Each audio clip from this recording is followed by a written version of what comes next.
Pinsan Kalyada. So ayan mga kalingap, isang magandang hapon po sa inyong lahat. At yan, kung bago pa lang po kayo sa aking YouTube channel, ako po si Vincent Kalyada. Paki-like and share po nitong video ito para mapalawak pa po natin ang pagtulong po sa mga taong nangangailangan. At huwag niyo pong kalimutan na pindutin po ang notification bell para lagi po kayong updated po sa aking mga bagong uploads.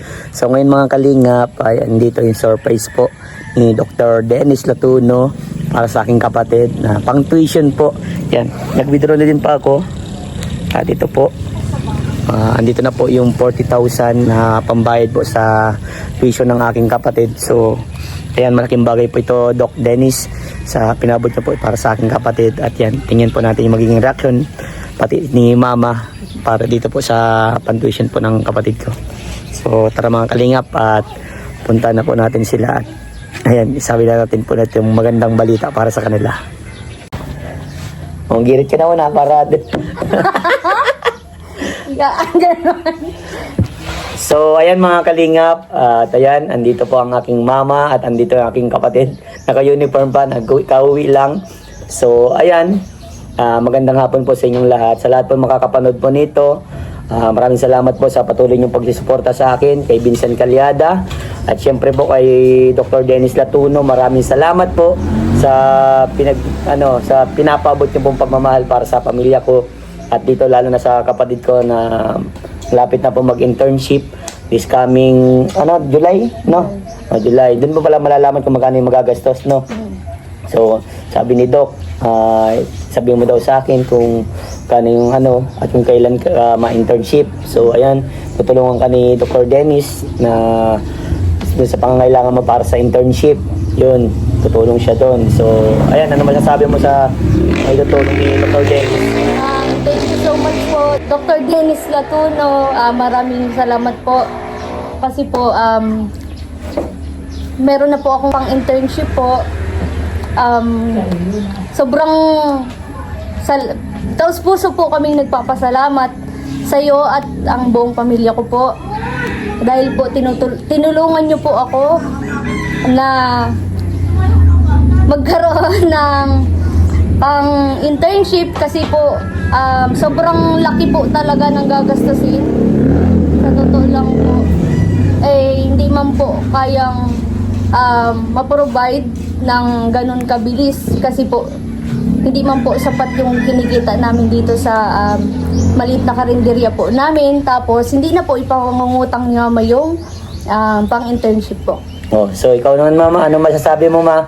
Dahil ayan, biyayaan yung anak mo na si Nining yung sa pang-internship ay meron nang magpo-provide. Laking pasalamat po namin sa inyo, Dr. Dennis Latuno, sa pagtulong niyo po sa amin. Ito po ay tatanawin namin pong malaking utang na loob po sa inyo. At hindi ko na po hahanapin, hindi ko na ipapangutang, hindi ko na itatrabahong todo-todo para kumita ng pera. Kahit po sa sobrang sipag, hindi din po kakayanin ang laking gagastusin ni Nining po. So, salamat po. Ayan, sa tutusin lang talaga po, talagang grabe. Grabe po yung gagastusin namin. Talagang malaking pera po ang kailangan para ma-provide lang po yung pangangailangan ng kapatid ko. Magkano ba yung estimate mo? 100,000? Lagpas. Kasi yung last na intern ngayon, nasa 130 plus yung kanila. So, sabi sa amin, baka kapag kami na, mas taasan pa. Yung mababa ka lang baga? Di ba? So, ayan, by the way, hindi lang yun ang surprise sa inyo ni Dr. Dennis. Ano yun? Ang surprise sa inyo ni Dr. Dennis ay sinagot na po yung tuition nung kapatid ko at nagpadala po siya ng 40,000 pesos. Grabe. So, ayan. Ibayad mo na ito sa dito po. Nagka-cry na siya. Nag-iyak ko na po si Mama. 40,000 pesos po. Ilan ko muna po. 1, 2, 3, 4, 5, 6, 7, 8, 9, 10. 1, 2, 3, 4, 5, 6, 7, 8, 9, 10. 1, 2, 3, 4, 5, 6, 7, 8, 9, 10. 1, 2, 3, 4, 5, 6, 7, 8, 9, 10. Sabi ni ni Dr. Dennis, 'di ba? Nakapag daw na tayo ng 3,000 doon, di 38,000 na lang. Yung matitira dito daw sa 40,000 ay sa'yo, ay allowance mo na daw yan. So, ayan, para wala nang intindihin si mama. Ba't naiyak ka, mama? Pati man ako. Kasi nga, ma, ano masasabi mo dahil may biyayang natanggap si Nining? Salamat po masyado. Sobra-sobra po ang pasalamat ko dahil hindi ko na po talaga ito hahanapin. Hindi ko na po ipapangutang ang gagastusin ni Kring po. Salamat po masyado. Ingat po kayo palagi. So, ikaw, Ning, ano masasabi mo? Sobrang thank you po sa iyo, Dr. Dennis Latuno.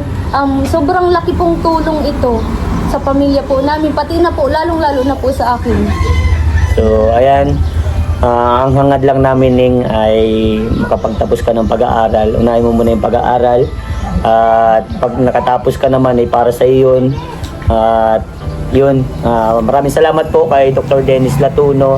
Sobra pong grabe, di ko po akalain na ang dami pong biyaya na matatanggap po ng kapatid ko hanggang sa pag-internship.